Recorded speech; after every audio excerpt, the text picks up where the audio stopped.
your fitness, your wellness, your overall well-being has way more to do than the size pants you wear. I've shared my own fitness journey on here before, episode 20, where I talk about how I came from diet pills to a strong mind and body. But of course, there was a lot of complications, a few steps forward and back along the way.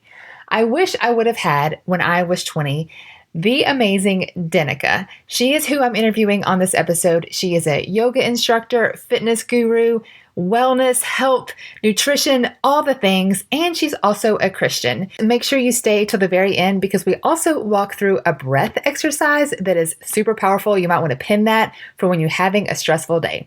All right, you guys are going to love this episode. Here we go. Hey, my name is Katie Bulmer. I was your typical heartbroken and hungover sorority girl who looked for love in boys, Bacardi, and did I mention boys? After the breakup that broke me, I met the only man who can truly fulfill me. His name is Jesus. Shortly after that, I met my husband, the best example I have met of Jesus on this earth. Today, I have never been more sure I am right where I'm supposed to be, on a mission to help today's young women find their life calling, stop dating dirtbags, and basically just be who I needed when I was younger. I've been called a big sis, an adopted mom, or my favorite title, a cool aunt. But however you think of me, get ready to be challenged and encouraged. This is the Truth for Your 20s podcast. Today, we are talking about health, viewing your beautiful body as a gift, and so much more. I am so pumped. I was like, girl, we got to stop talking and hit record because we're already getting to so many good things. But my new friend, Denika Spadafora, right? Yep, you crushed it. That was perfect. Nailed it. Awesome. Go ahead and introduce yourself, my new friend. Yes, absolutely. Thank you so much for having me here. I love getting to chat with you even just for a second before we started recording. I'm just so thankful to be here. But yeah, like you said, my name is Denika, and I am a Christian yoga instructor. I'm a life coach, and I lead retreats through my company, Stand Unshaken.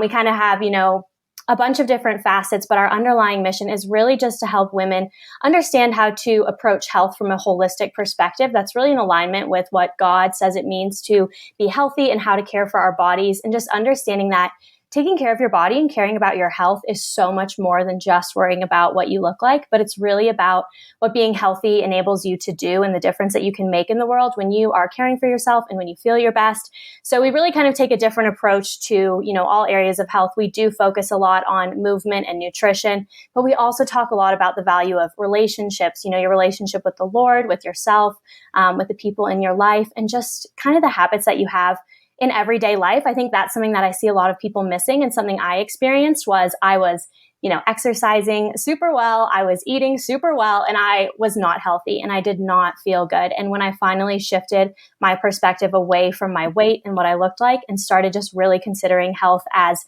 something that would enable me to pursue God's calling, it totally changed everything. And so that is totally my heart. That is the heart behind my business and just a lot of the work that we do. How cool is the online space, first of all? I was just thinking about how, I don't even know how we got connected, but we have a mutual friend, Nutrition with Nyla. Yes, love Nyla. Yes, I do too. She was on the podcast not too long ago. You'll have to scroll back and listen to her episode, you guys. But yeah, it's just kind of interesting once you kind of find this network of women helping other women find their best self. Like, I don't know, it's like a party and you get connected with amazing people like you. So I'm like grinning ear to ear every year about what you do. Oh, thank you. Okay. So what you said that I want you to repeat real quick before we got on the call, you used to be working with women kind of in their 40s and 50s and rebuilding so many things because of the way they have abused their bodies or not taking care of themselves or whatever. And now what you do with women in their 20s primarily, like talk me through all of those things. Yeah, absolutely. So my mom is a fitness instructor, and she kind of has like a whole health and wellness brand, also approached from a Christian perspective.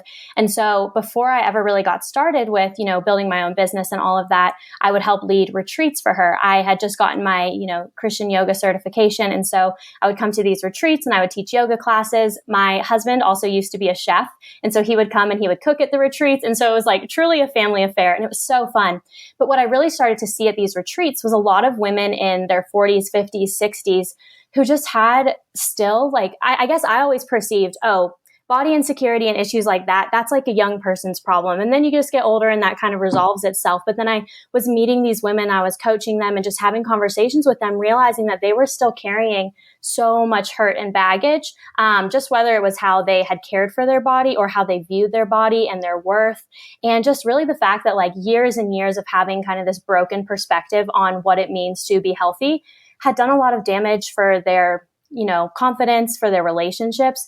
And so I started thinking like, if we can help women when they're in their late teens, 20s, like early 30s, like if we can help them earlier, imagine the years of pain that can be saved when they have that healthy perspective on their body. And then if you also want to talk about these women becoming mothers, well, now they can pass on a healthy perspective to their children, And so I saw a lot of value in that. And that was kind of what pushed me to sort of go off on my own and create my own health and wellness company and start doing retreats and all of that. I see a lot of different retreats that were either very faith focused or it was like a yoga retreat and there wasn't really like a deeper intentionality behind it. And I kind of wanted to create something that would bring those spaces together. And so that's really what like kind of launched me into the work that I do now, was wanting to create a space to help women, just like we called it the Reclaim Retreat. That was the name of our first retreat, helping women reclaim their identity in the Lord and just take back the control over their body that came from a place of love, not from restriction or, hating their body or any of that. And that's just carried over into my membership and my coaching and all of that. But getting to see the response that women have to like, oh, wait, health isn't just about losing weight or looking a certain way, like what it empowers you to do. Again, like I said at the beginning, health is just so much bigger than what we give it credit for. And so getting to work with women that are now younger, it's just my hope and prayer that their healing now will, again, help the families that they raise and the women that they become further down the road. This is so powerful. I, about a year ago, was introduced to a PhD of sexual health and got to do a lot of work with him and had like weekly calls and stuff. And I learned something, I don't know if you know or not, and just kind of realizing how impactful your work is. But he says that, and that's why he was working with older women and kind of went to younger women as well, because what he learned is helping a woman be at her best health when she is ovulating and then eventually having children can affect up to 3 generations behind her, which blows my mind, because talking about like how healthy her eggs are, which makes babies, which makes grandbabies, like outright blew my mind. And so that's why he was like, oh my gosh, if I can help young women be at their best health, and that means mentally too, which blew my mind, and viewing their body as a gift, that can affect up to 3 generations. So first of all, mind blow. So there we go. And then I would love for you to unpack what you have found, what it means to define health, because I think you're so right. A lot of times we think health is a number on a scale or a lack of calories, but what does health mean to you? Because I know it's so much more. Yeah, absolutely. I mean, wow, my view of health has changed so dramatically over the past, I'd say probably like 8 years. When I was in my kind of junior year and then a lot in my senior year of high school, I kind of started having some health issues, but I didn't know at the time that there was like underlying things going on. I just started to gain weight and I was feeling really sluggish and miserable. But what I thought and what I was told by many, many doctors, and I know that I'm not alone in this story of going undiagnosed, but I'd go to doctors and be like, no, you're fine. You're probably just eating more than you think you are. You're not exercising enough. And so I just internalized that as, oh, I need to like fight against my body because it's acting one way. And in order to be healthy, I just have to eat healthier and exercise more. And you can imagine that is a very slippery slope. And I also, right after high school, I lived in New York City and I was training and working as a professional dancer. So being in that world didn't completely help either. And I just, spent so much time and energy that all I focused on was just losing weight. That was such a focus for me because of, wanting to have that confidence in how I looked, but also because that's what, people were telling me was healthy, is when you look a certain way and you're thin and all of this. So that lasted for a few years. Eventually I did get diagnosed, figured out what was going on with my health and was able to heal that. And so the weight kind of came off more easily. And I was like, oh, okay, well now, I'm healthy. I have these good habits around exercise and nutrition. My body is kind of functioning the way I want. Like now I'm healthy. And then again, it was just this realization of like, wait a minute, this still isn't health. Health is so much more than just exercise, diet, and what you look like. And so I really started kind of digging into like, well, I thought this was what was going to make me happy and what would mean I was healthy, and I just don't feel that way. So what's missing? And that is really what kind of led me to just a long period of exploring these different, reading a lot of different things, listening to tons of podcasts, and trying to understand health from a holistic perspective. And how we break it down at Stand Unshaken is we say that there are 5 pillars of holistic health. And obviously there are so many other kind of micro elements, but these are the big ones that we focus on and that I believe really kind of encapsulate what holistic health is. And it's movement, nutrition, faith, relationships, and identity. And I really believe that if we can be healthy in each of those different areas, then we will actually experience the abundant health that God talks about. And so that was kind of what I started just trying to pursue in my own life, was focusing, okay, I've kind of got this movement nutrition piece figured out, but now I got to sort of heal this identity piece where I'm wrapping my identity up in the way that I look and the fact that I'm healthy and I'm fit and all of that. And so yoga was actually a tool that really helped me to heal that, because I just started approaching my body with a lot more grace rather than expecting it to look a certain way. And yoga was also a tool that helped just totally revitalize my relationship with the Lord. And in that, I started to find my identity in Him and kind of broke past hearing the words, find your value in God, and actually started to experience what that meant. And it just really changed everything. So, I could tell 100 stories about each of these different pillars, but to me, that's really kind of the biggest picture of what health is. And if someone can just figure out healthy habits and healthy perspectives around each of those areas, I believe that all of us would be able to just live out our calling with a lot more joy and a lot more impact than we will otherwise. So good. Say those 5 pillars again. Yeah, it's movement, nutrition, faith, relationships, and identity. I was writing them down. Yeah. Gosh, this is so good. I was actually working on a mini course where I was talking about relational health, wellness. And then if you're taking some time, like a single time, the best time is to work on that best version of yourself. And I didn't name them all these things, but they're really kind of the same. And yeah, I don't know. I just love that you have kind of unpacked all of that. So I want to talk about healthy perspective of your body, because that is also like 20 books and podcasts to unpack. Absolutely. But I work with 20 somethings, do a lot of mentoring, and that's something that comes up a lot is how do I have a healthier view of my body? How do I love that girl in the mirror? And I think it's so interesting.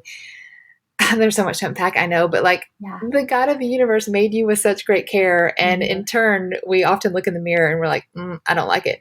So I don't know. I'm sure you have a lot to add to this conversation, and now I'd love to hear it. Yeah, absolutely. Well, I think kind of what you just said right there at the end is the piece that is missing, is like this understanding that God created you uniquely and specifically. Because I really believe that probably, particularly like in this culture, in this day and age, the biggest reason that people have such, a harsh view of their body or so much unhappiness and resentment towards their body is because of comparison and because of what we see other people looking like. And that was definitely for me, was just like always looking at other people and thinking, oh, well, why don't I look like her? Like, why aren't my legs like her legs? Like, why is her skin so nice? Like, why don't I look like what she looks like? And that was kind of like the first thing that I really had to start realizing was I have to learn to look my best and feel my best for what my body was created for. That is health for me. Trying to look like someone else probably isn't going to be healthy for me, nor is it necessary or attainable. And so kind of just letting go of the need to look like someone else and to stop comparing myself to others. That was kind of the first piece. And then I still had to turn inward and start learning to love the body that I did have, the body that God had given me, and just recognizing, this is the way that my legs look. This is the way that my face looks. This is how God made me. These are the qualities and the, appearance that I have been given. So let me learn how to love and celebrate that while also caring for it. Because I think there's kind of this culture of, love your body just the way that you are, which means we kind of just let go and we don't care for ourselves. And I think that there's just a really fine balance there, that you can absolutely love your body and care for your body at the same time. And that even if you don't love your body, you should still choose to care for it. And so I think if people could kind of find pathways through both of those, breaking down those, traps of comparison, don't worry about what someone else looks like, learn to just focus on and celebrate your body, and then just becoming able to have a healthy perspective on that and focusing on things that don't have anything to do with your appearance, focusing on, strength or just your energy, how you feel, like what your body enables you to do. Again, that's something I love about yoga, is just like the fact that it puts so much emphasis on just think about your breath. Like breath is a gift. Just being able to walk around this earth is such a gift from God. And if your body enables you to do that, then that is something to be celebrated, even if you don't think it looks the way that you would ideally want it to look. And so I feel like with most of the conversations that I have with women who are trying to heal this, it's like, let's learn to celebrate your body and figure out what health looks like for you. And then also just kind of detach yourself from the fact that your appearance doesn't define you. You are defined by what you're able to do, and your health is what allows you to walk in that calling that God has called you to. So again, so many things that I could say on this topic, could break down each of those so much more, but I feel like those are kind of the biggest things that helped me and that I see other people struggling with. I'm like taking notes over here because I want to talk about, this could be a 30-hour podcast. Like there's so many You're just things. going to do a book, like a full audio book. I know. Okay. Well, one thing I do know that I want to say is I heard this somewhere, and it was how Chinese artists, and I don't know why specifically Chinese, will put a flaw, an intentional flaw in all of their paintings, sculptures, any form of art, because that way it makes it more valuable, they say. Mm. And then I've also heard kind of with that same idea that collectors, people who, antique or whatever, if they find a rare item and it has a flaw in it, is even more valuable. For example, like say it's the 100th episode of a Spider-Man comic book, and it was the one that has the typo in it. Well, there was only like 100 copies of that, so it's like super valuable. Mm-hmm. And anyway, thinking of it that way, and like, oh my gosh, I don't really like my nose, but that one flaw, like it just makes you more valuable. So just kind of like, I don't know, twisting that thinking in a good way, shifting that thinking is the word I'm looking for. Yeah, absolutely. Yeah, just a really healthy way to look at it. But another thing you said that I want to touch on is it's true. There is this culture of love the skin you're in. And of course, like I agree with that and stuff. But then, there's a fine line of like, love the skin you're in. But if you're at an unhealthy, if you're not taking care of yourself in an unhealthy weight, like, yes, you're beautiful, but like working on becoming healthy, not because of the scale and not because of what you look like in a bikini, but because of your best future self. And that's complicated and that's tricky, right? And I mean, I don't know. I'm just curious what you want to say about that as well.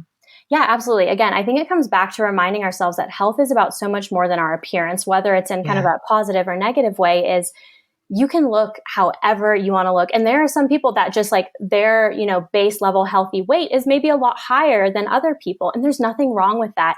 But if you're sacrificing or giving up, like choosing to care for yourself, so because you don't care about what you look like, you're sacrificing a lot more than your appearance. Because again, appearance is really secondary to what being able to do what we were created to do. And that is, again, unique for each and every person. But if you're not taking care of your mental health, your physical health, your relationships, how you view yourself, it doesn't matter what your appearance looks like. You could be the most beautiful person in the world, but you're just not going to be able to make an impact in this world. And I really believe that you'll probably end up just missing out on a lot of the joy and the peace that was promised to us.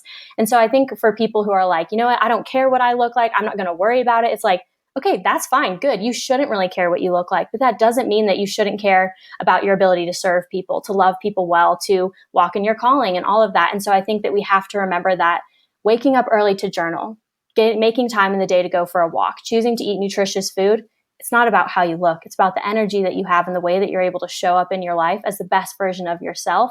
And that's something that none of us should ever want to sacrifice. Isn't Denika so cool? I just love her and I love this episode. We are not done yet, but I want to make sure I let you know that she is graciously offering our listeners a free 7-day trial to her membership. Her membership program is super cool. It's a Christian holistic health membership designed to help you become healthier in all areas of life. So it's not just like a number on a scale like she talks about. We look at all the areas. And the coolest part is she has a community of others who will help support you every step of the way. So make sure you check out that free trial.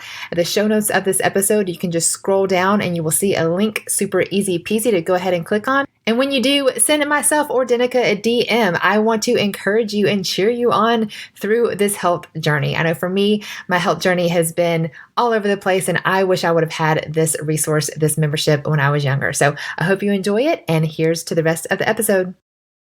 I wrote down appearance is secondary. I think that that's the key because, yeah, I mean, if it's like, a mom who isn't at a healthy enough weight where she can take care of her kids and play around in the backyard, like that's a problem. But if you are a supermodel and you're starving yourself, that's also a problem. Yes. Like, appearance is secondary. And I think that the health, whether, no matter what the scale says, no matter what you look like in a bikini, like 100%, how it affects the other areas of your life. So, oh my gosh, so many things I want to talk about. Yeah. Okay. You are a yoga instructor and you are a Christian. And I have had this conversation and people have asked me questions as well, because I'm the same. But this is like your jam. Like I teach 1 day a week at the gym, honestly, just so I can get a free membership. And I love yoga, but it's not like, something I do a lot. Anyway, but people have questions about that and people raise their eyebrows. So tell me your perspective on all of that. Yeah, absolutely. I mean, this is definitely something that I have had a ton of conversation around, mostly positive, sometimes not so positive. Sometimes it's just a lot of criticism. But the biggest thing that I see is that people just have a misconception about what yoga is. And so what I tell people is that yoga absolutely can be Christian. You can practice it from a Christian perspective. There's a lot of practices of yoga that overlap with what scripture says. However, not every practice of yoga is Christian yoga, in the same way that we can maybe have a church service that looks one way, or we could attend a service that looks very similar, but it's for a different religion. Well, that doesn't mean that our service is invalid. It just means that we have to do it in a way that is, focused on our religion and what we believe. And that's really what I try to do with yoga. And what I encourage people to do as well is, like, if you're interested in trying yoga and you're a Christian and you're worried about that, then do Christian yoga, because it is different from what you might find in some secular studios or just kind of other videos online. Now, some yoga classes are taught just completely neutral. There's no religious or really spiritual connection at all. It's just a physical practice. But there is a lot of opportunity to kind of overlap our practice again with what scripture says, with meditation, meditating on the word of God, spending time in stillness and in quiet, and, opening our mind up to the Lord. That's another big thing that I hear is people will say, like, well, you're opening your mind or your body up to, like, these other gods. I'm like, well, I believe that there is one God, and that is the God that I am choosing to open up my mind to. And if my heart is there and my intention is there, I believe that God is bigger than anything else. And so even though I personally believe that the postures and the practice of yoga does not point away from Christianity, I also believe that if God is in your space, then anything can be used for him. And I always add the clarifier of, like, y'all, be smart. Not anything can be redeemed for, like, anything can, but that doesn't mean we're supposed to just, like, go out there and do all these horrible things that are obviously going against what scripture says and just being like, God can redeem it. Like, that's not what I'm saying, but I do believe that God is, like, where your heart is. And if your heart is postured after him and is desiring to connect with him, then I believe that yoga can be a great tool to help you do that, because I've experienced it and I've seen it with so many other women as well. Our culture is so rushed and hurried and busy that we miss time with the Lord. Even our quiet time, our relationship with God can be very active. And yoga is a way that is very mentally kind of still and quiet. And it just created, for me and for these people I've seen, like, it creates space in your life to hear God's voice maybe more clearly than you do in other areas. And again, yoga is not the end all be all to finding that connection with the Lord, but creating a space of stillness and quiet, I really do believe is essential to our relationship with Christ. Yoga is just a tool that, for me personally, allowed me to find that in the best way, and really did change my relationship with God and helped me view it as this conversation that I would hear people talk about. It's like I start my practice with prayer, and then I listen for God's voice while I move. And guess what? He speaks. And it's really, pretty consistently a powerful space for me to just be reminded of who he says I am, who he is, and to kind of find peace and clarity about different questions that I have or things coming up. So yeah, I'm very passionate about this practice and how it has transformed my relationship with the Lord. I completely agree. And my own personal journey with yoga is very similar. And I think that, I think it's what you choose to focus on. You can, anyone, like, if you're just going to get still and meditate, you can choose to worship nature. You can choose to worship Buddha, or you can choose to worship God. And I think that for me, the practice of stealing my mind, which I always say when you do Savasana, which is the end of a yoga class, if you don't know, well, I know that you know, but if the listeners don't know, I always say that that's the hardest pose because you have to still your mind. Anyway, I think that learning that practice is just really powerful. But I would love for you to talk about the power of breath. You mentioned this, but this is also something that I learned in yoga, and I think that you would be kind of an expert in this area. You do it every day, but you don't think about, and how to focus on breathing and how powerful that is. Yeah, absolutely. One of the things that I found so interesting, and it's like, if you know much about the body and the systems of the body, it just makes so much sense. But I think as someone who, if someone isn't in that space, this could be like, oh, wow, this information is very surprising to me. But your breath is such a powerful tool on like a physical level. When you are panicked and nervous and stressed, you breathe small, short breaths right up in your chest, and it tells your body, hey, we're panicking, we're in a state of stress, something is wrong because we're breathing really shallow. But if you reverse that and you choose to breathe really deep and heavy, your body is recognizing that as a signal that you are at peace, that you are safe, that it is okay. And that helps to just reduce your stress levels. I mean, this is again, like literally on a physiological level. When you slow your breath, it changes your mind. It's not just like this, oh yeah, you'll feel better. It's like, well, you'll feel better because you're telling your body, hey body, we should feel better because it's safe and we're good here. And another thing that I heard once that I absolutely loved was that we can't even breathe without worshiping the Lord, because the Lord is the one who created our breath. And when we recognize our breath and the breath of God that flows through us, just a really beautiful act of worship of like this kind of physical example of the fact that the Holy Spirit is in us, like God lives in us. He gave us this breath. And when you sit down and you recognize the breath, you recognize God in you. And so I think like those two things alone, it's just shows you the value of like, man, sitting down to take time to focus on your breath. This isn't some like hippie little suggestion like, oh, just do it for fun, you'll feel better. It's like you're actually changing what's taking place in your body. And it's such a beautiful way to really just be reminded of the fact that God is in us and that we are his creation. And so I just love that. So when I do yoga, that's what I'm thinking about. And it to me is just such a beautiful way to connect with my own body, but also to connect with the Lord. I think that if I had to narrow down one thing that's changed my life from yoga, it would be the power of our breath. And it's something that I've taught our daughters, I've taught our husband. And for us, it's like, like what you said, if you get panicked or like if our daughters like fall and hurt themselves, like that initial like slow, deep breaths. And that's something that like we do all the time. And then another thing I have taught them and myself is when you're falling asleep at night and your brain is going a million different directions, focus on your inhale and focus on your exhale. Simple, but profound. And that's what I do every night before I go to bed. I'm like, inhale. And like, your brain will start to be, oh, this, that, and the other. Wait. Inhale and exhale. Again, simple, but profound. And next thing I know, it's morning time. Just sound sleep and you wake up feeling so much better. Yes, it's such a great tool. And it's something that I use just like kind of even daily. If I'm, working on something and I'm starting to feel a little frantic and a little stressed, I'm like, Denika, if you take 30 seconds to breathe, you're going to slow your brain down. You're going to slow your body down. We're going to reapproach this. You're going to feel better. And I'll just like one hand on the chest, one hand on the belly, and just take a few deep breaths. And it's just really powerful. I mean, it truly works. It helps center your mind and your body so much. And it's just, it's like the easiest. It's free. You don't need any equipment. You can do it anywhere. You're already doing it. You might as well just do it with a little bit of intention. And I think it can really change, your immediate circumstance, as well as kind of helping you be able to connect to that feeling of peace more easily when you are feeling anxious or you can't sleep or you're hurt or whatever it is. Now that we're all breathing deeply anyways, because that's what we're talking about, I am wondering if you have maybe a Christian meditation that we could do real quick, like just something that you walk people through that just kind of focuses your brain and kind of, eases tension throughout the day. Yeah, absolutely. Oh my goodness. This is one of my favorite things that I always talk about in my yoga classes that I teach my clients and just like love to share with people. And it's fun too, because you can really customize it. So some people are familiar with it. Some people are like, what on earth are you talking about?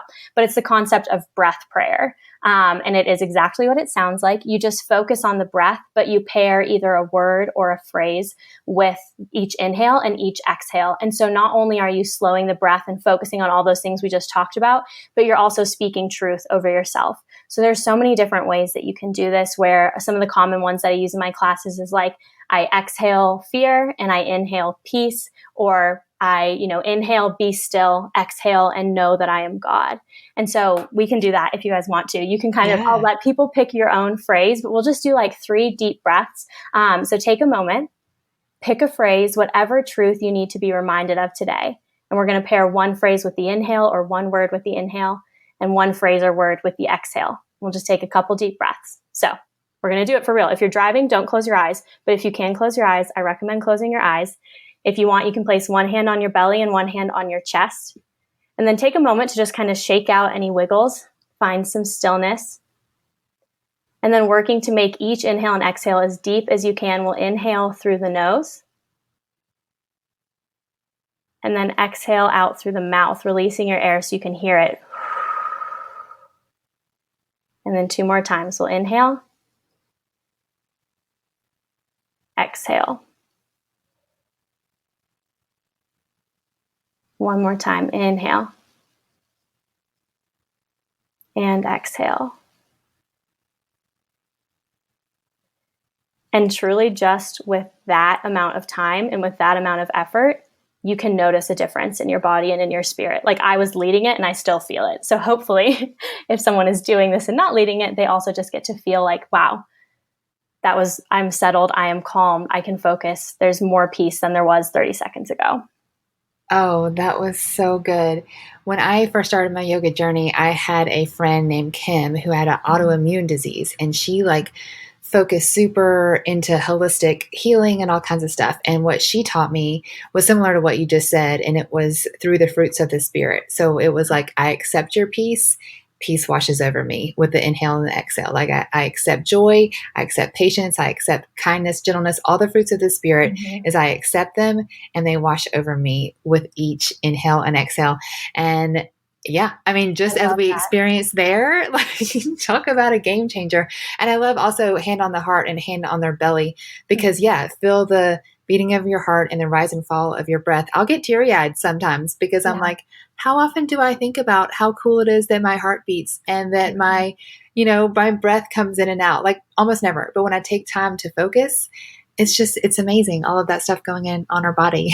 It really is so amazing. And I think that's kind of another misconception around health that, I try to be intentional about educating people about, is it doesn't have to be hours a day. It doesn't have to be this massive lifestyle overhaul or this extreme thing. It's just about these little shifts throughout the day, changing, the first 10 minutes of your morning, incorporating deep breathing in throughout your day, choosing to spend time with people if it's not something that you do naturally in your routine. Like, these small shifts are what lead up to health. I think people are like, okay, I'm going to get healthy. I'm going to be in the gym for like an hour and a half every day. And I'm like, never going to eat pizza again and all of this stuff. And it's like, girl, you don't have to do that. Trust me, I did that and I was not healthy. And now I love pizza. I eat all kinds of foods. I don't exercise crazy amounts of time at all.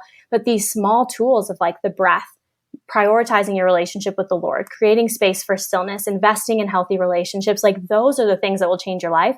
And they really don't take much time. Again, we saw 30 seconds of breath and you can feel so different. Imagine if you're doing that, 5 or 10 times throughout your day, how that's going to change the whole pace of your day, the whole pace of your life. And then again, we can get into how that changes the way that you raise children, the way that you pour into other people. I mean, that's why these little micro shifts are so important. And it doesn't have to be hard. Anybody can do it with no tools, with no equipment, just a little bit of intention. You can totally change your whole life and it doesn't have to be difficult. This is so fun. Okay, I'm wondering if you could give us like little short, easy ways to get started. So probably everyone listening is more equipped or better versed in one area of health than the other. Like, maybe you're really awesome at working out. Maybe you have really healthy relationships, but you struggle in identity and nutrition or whatever it may be. But maybe with those pillars of health that you talked about, just like what you can start today, just like little ways to get started and kind of get that holistic view of health. Yeah, absolutely. So one thing I do at my retreats and then with my, the clients that I work with, and it's actually, if you join my membership, it's the very first thing that I encourage people to do, which is to take this wheel of life assessment. And basically what it is it's a kind of a tool that helps you score yourself in each of those 5 different pillars. It's done in a way that's a little bit roundabout. So you're not just thinking, oh, how healthy am I in movement? Put a number to it. We have you ask certain questions and kind of think about your routines, where you want to be compared to where you're at. And you really actually get numbers for each of those areas. And then what we say is, okay, look at your numbers here.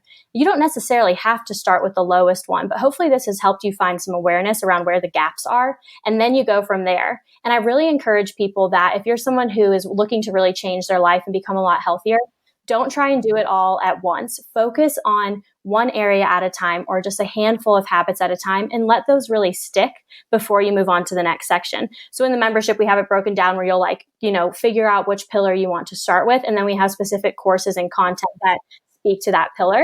But you can also kind of pick and choose and do it however you want. So whether you do the assessment or not, I think the biggest thing is to first get awareness. So to really ask yourself questions about where am I at in each of these different areas, and figuring out where's the biggest gap and what is 1, 2, maybe 3 things that you can start doing this week to become healthier in that way. Okay, once you've really locked those in and they're part of your routine and part of your habits, now move on to either the next pillar or the next step within that pillar. But really taking it in bite-sized pieces. And I think having those categories to put it in helps people not just take this like holistic, again, oh, it's very overwhelming, I have to do all these different things in order to be healthy. It's like, let's just take one step closer in one area. And then next month we'll focus on something else. And then just kind of building upon there. It's a lot more sustainable and it's a lot more enjoyable. Okay, that sounds magical. How can people get their hands on that? Yeah, absolutely. So if you just go to my website, you will find it there. It's just going to be right on the homepage. And the website is just standunshaken.com. So super simple. You can take the assessment and just really start to get kind of, again, like that awareness, that picture of where am I at in life? What should I get started with? And we offer some kind of tips and suggestions around if this is, what you scored in this area, maybe this is where you should get started. I love that first of all, you have such a holistic view of health. Obviously, that's like what you do. But, just encourage that 1% change. I'm sure you probably heard it said, if you're doing a 100-mile journey, but if you change 1%, you're going to end up a completely different direction than, just keeping all things the same. So yeah, not getting overwhelmed. I'm an Enneagram 3. Do you know your Enneagram number? Yeah, I'm a 3 as well. That's why girl. I'm like, this stuff is important because I am more prone to do what I'm telling you not to do than most people are. So to fill listeners in, Enneagram 3s are ambitious to a fault. And we're like, oh, we're going to just rehaul our entire health journey like in the next hour. Like, I'll be right back. And we're like, simmer down, sister, because obviously that's unrealistic, unattainable, and will just make us all frustrated. So I love it that you're kind of like, okay, relationships, identity, nutrition, all the things, and taking a 1 or 2% change can completely change your life and where you want to end up. So, and again, it's not like settling for like, oh, I'm going to do this in this way because it's just going to feel better or it's easier. It's like, no, it's actually going to work better. You're going to notice more of a difference if you focus on these small things and doing it in a way that's really sustainable. I mean, there's something like, 90% of diets, or I can't remember the exact statistic, but like 90% of diets fail. And it's like, well, yeah, because we're humans and we're creatures of routine and of habit. And if we try to change everything at once, it's like our whole system just kind of crumbles. But if you just make small shifts within that system, like you said, again, that 100-mile journey, if you just small shift, you're moving yourself closer towards where you want to be. And so it doesn't have to be overwhelming. And it's actually a much more effective approach than trying to do I'm going to be a new person in, 45 minutes. Yes. And I've read Atomic Habits. Have you heard of that book? Yes, love that. Oh, right. So good. And I'm just, as what you're talking about, as it relates to that, identifying ourselves as healthy people. Like, I wonder if you could just talk about that for a second, because I think that a lot of times the breakdown is, oh, well, I'm not pretty. I'm not the kind of person who works out. I don't have a strong faith. And then if you identify with that, then of course you are not going to focus on getting stronger in these areas. So switching the way we view ourselves, and then, developing these areas of health, I would just love for you to speak to that for a second. Oh my goodness. I wish you could see me over here. I'm just like nodding so big. I'm like, yes, I could go off about this. This, I would say, is like with almost every single person that I coach. I have like a little onboarding form that people fill out when we start coaching. And one of the things that I say on there is, historically, what has been the biggest obstacle that has kept you from getting where you want to go? And they always say, well, I quit or I get discouraged. I just don't have a lot of motivation. And so I just don't believe that I can do it. And so what I always, like literally almost every single client I've ever worked with, what we start with is, you need to believe that you are capable of doing what you say you're going to do. You need to kind of build your confidence in yourself that you can be a healthy person. You can make healthy decisions. You can stick to your goals. You can stick to your habits. And so what I try to encourage people to do is I'm like, pick something that feels attainable, even if it's small, because right now, what's most important is not the change that you're making through that goal. It is the change that's taking place internally, because you're going to believe in yourself and you're going to say, guess what? I can actually show up and go to the gym 3 times a week because I said I was going to do it and I did it for the past month. So next time when you are feeling like you need to write a book, when the Lord door is calling you to write a book, you're going to be like, I can write a book because guess what? I showed up and I went to the gym, and it's the same thing. It's choosing to show up for myself every single day. And so I think that there are so many people who have tried to become healthy and have failed and think that it's just not for them. It's like, no, girl, you have to rebuild your confidence, and you got to set yourself up for success to do that, which is why starting small makes it a lot easier. I've told this story before, but a couple years ago, I set a goal to run 1,000 miles in a year. I am not a runner. As much as I love fitness, I do not enjoy running. I didn't plan to do a single race. I wasn't trying to get faster. I just picked something where I said, in order to do this, I'm going to have to show up every single day and run about 3 miles. And so through that exercise, I didn't know it at the time. It was just something like an exercise in discipline. But when I started my business and I have these moments where I'm like, I just don't know if I can show up again tomorrow. Like, God, I'm tired. I don't know if I can do it. I remind myself, I'm like, but what about that year that I woke up early and I went and ran 3 miles? Or when I was tired after work, but I still went and I ran 3 miles. It was because I was proving to myself that I could be disciplined. And it has served me so well in my business. And of course, I'm speaking to this from a very self-centric perspective. We always have to be inviting God into the process. His partnership with us in that is going to be the biggest determiner of our success. But on a very practical level, if you don't rebuild your confidence and you don't learn that you are capable of doing hard things, it's always going to be a lot harder to show up for yourself. So start small. Prove to yourself that you can do what you say you're going to do, and you will be shocked by what you can accomplish simply by knowing that you can do what you say you're going to do. You can probably hear it in my voice. I'm so passionate about this because it truly has changed my perspective. And the biggest breakthrough I see with my clients is when they're like, Denika, I did it. For the past month, I did what I said I was going to do. And then when we go to set goals, they have this new level of energy around it because they're like, I'm actually going to achieve these. Oh my gosh, my life is actually going to change because I know that I'll show up for myself. So I think that's just absolutely foundational to creating healthy habits, is learning to believe that you're the kind of person who chooses health, who chooses discipline, who chooses to honor their word, who chooses to show up for themselves, and just going for it. I'm over here like you were a second ago, nodding my head like crazy. One of the quotes I pulled from that book is essentially what you just said. Atomic Habit says, identify who you want to be and prove it to yourself daily with small wins. And that's with everything, all of these areas you talked about: relationship, identity, nutrition, faith. Proving to yourself that you are that type of person. I am a healthy person, and I'm going to prove it to myself by choosing this instead of this, by waking up, by doing the hard thing, by pushing myself. Yes and amen. I think too, on that vein, it's really important to remember that you are your healthy version. So I'm a morning person. I love to get up early. That is just for how I start my day. I do my walk. I have a very kind of stereotypical healthy person routine. I wake up early, I journal, I drink my tea, I go for a walk. But I tell my clients, I'm like, if you're not a morning person, that doesn't rule you out from being healthy. You don't have to be that kind of healthy person. You get to be your kind of healthy person. But what that means is just being honest with yourself. Where are you being lazy? And where are you just kind of leaning into how you were created and working within that? And so, if you're someone who's like, okay, you know what, I'm going to do it, I'm going to commit to it, I would really encourage you to just still be really experimental and find what works for you. Your healthy is not my healthy. It's not someone else's. There might be overlap or it might be totally different, but you do have to figure out what works for me and then be committed to actually doing that. Yes, you're healthy. I've told the story before too, but my husband ran a race here in the Chattanooga area, and my daughters and I volunteered to pass out medals at the end. And it was the most beautifully emotional experience for me because, first of all, I live with a runner. I know what goes into the training. I know, the early morning runs, even when it's hot, even when it's whatever, you getting up and you doing the dang thing. And so we're passing out medals, and to every single person, whether they were the first or the last. And I saw a blind woman running with a guide. We saw a set of 3 best friends in their 80s who were doing it because it was on their bucket list.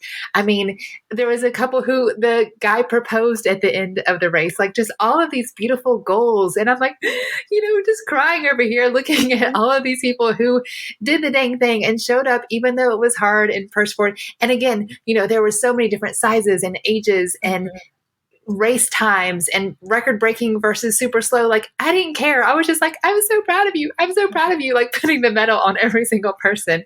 So anyway, I love what you just said about that. Your version of health. That's so beautiful. Yeah, of course. Because again, all of their training plans probably looked totally different, but they ended up getting to this same place of health. And, that's really what's most important is, are we getting ourselves set up well to do the things that we were created to do, to live the best life that we can. Doesn't really matter how you get there, as long as you're doing it in a way that's just God honoring and honors who you are and what your body wants. They all cross the finish line. That's right. Okay, I could talk to you for 3 more hours, but tell us how we can get in all the good things that you have on the online world, your Instagram, all of that good stuff. Yeah, absolutely. So the places that I am most present is on YouTube and Instagram, which on YouTube, it is Stand Unshaken. On Instagram, it is I Stand Unshaken, which was, of course, the Stand Unshaken handle was taken. So I had to work with that a little, and it does confuse people, but it's just I Stand Unshaken. And then our website is standunshaken.com. I love that title, by the way. That's beautiful. Oh, thank you. Yeah, my first kind of company that I launched was Unshaken Yoga. And then when I wanted to expand it to include more of like a holistic approach, I was like, let's keep the Unshaken, because there was a verse that really was key for me in that. And then expanded it into Stand Unshaken, which I just love the picture of kind of strength and of having that very solid foundation so that you can build up and have a foundation that will be unshaken. You have a beautiful Instagram, by the way, as well. Thank you. It makes a difference how people come across on the online world, and you are doing beautiful things. And I just love all of it. Oh my gosh, I appreciate that so much. I'm not a very aesthetic person, so to hear that just makes me smile very much. Thank you.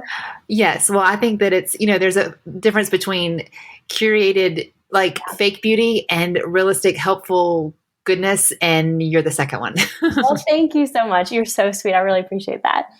Yes. Okay, Denika, I have to ask you a final question before we go. As you know, this is a Truth for Your 20s podcast. Yes. So I would love to know, if you could have coffee with your 20-year-old self, what would you say?